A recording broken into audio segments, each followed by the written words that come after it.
Hello everyone, I am Sam from Frontline Hobbies. Today we'll be running through everything you need to know with your first model kit. So to build your first model kit, what you'll need is some glue and some tools to get you through. Most likely just a cutter. If you do want to get anything off the sprue that you weren't able to get off with the sprue cutter, you will need a hobby knife, which is something like this. That'll just be to be able to scrape off any of the excess bits of sprue that you can't actually cut off. With the glues, most likely you'll just need something that's a plastic glue. They will do the job just fine. Anything like super glue, it'll just get too messy and stuff like that. Now we have quite a few selections of glue that you can use.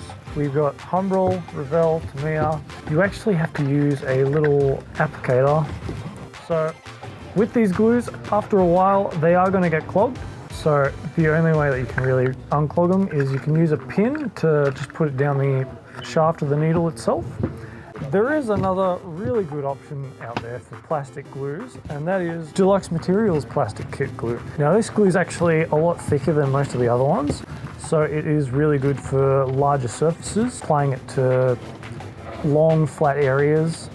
Whereas these glues might be better off for like tracks and bits like that. If possible, you should use a series of different paint brushes when you're painting the model itself. Bigger brushes for actual base coats and stuff like that and all the big details. And you should use your smaller brushes for little details like little lights and stuff like that you don't want to paint too much of it. What model kit should you buy for your first time?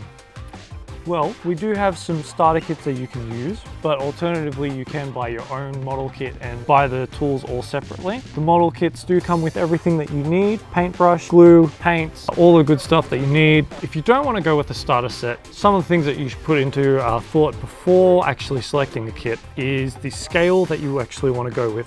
Now with scale, this Mustang here is a 1/72 scale. So what that means is it's roughly 72 times smaller than the actual real life Mustang itself. Also, just a general rule of thumb for boats and submarines and stuff like that, the size of the box roughly indicates how long the actual boat is going to be itself. What you could do is with something that you're familiar with.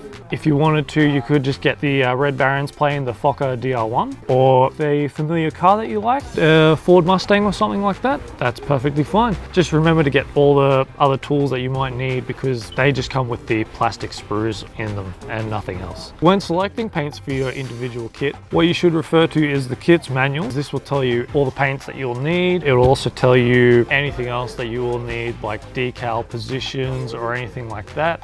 If you just want to wing it and go with a different paint scheme than the box set, like if you wanted to do a desert camo, for instance, instead of a forest woodland camo, what you could do is go online and find some alternative desert patterns or anything like that. Pretty much just go for it, man.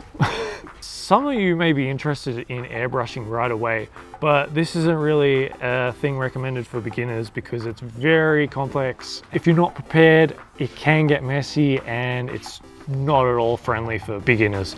Alternatively, you can use aerosol paints to paint your models. You just shake them up because they're rattle cans, spray them on. They also act as a primer as well, and what that means is they'll just make acrylic paints stick onto them a lot easier.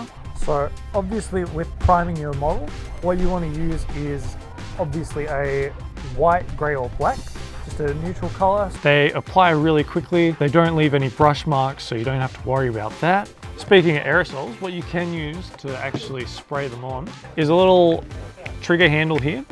It actually helps quite a bit when you're spraying. You just slide these into the hole here and it actually helps you spray it. Instead of having to hold it like this, you can just hold it with a nice easy grip like this. We also have magnifying glass, which is good for helping you see all the little details on models. And we also have an alternative version for the magnifying glass, which just sits on your head. So that's everything you really need to know about starting out with modeling. If you have any more questions, let us know in the comments, and make sure if you enjoyed the video, give us a thumbs up, and hopefully I'll see you in the next video.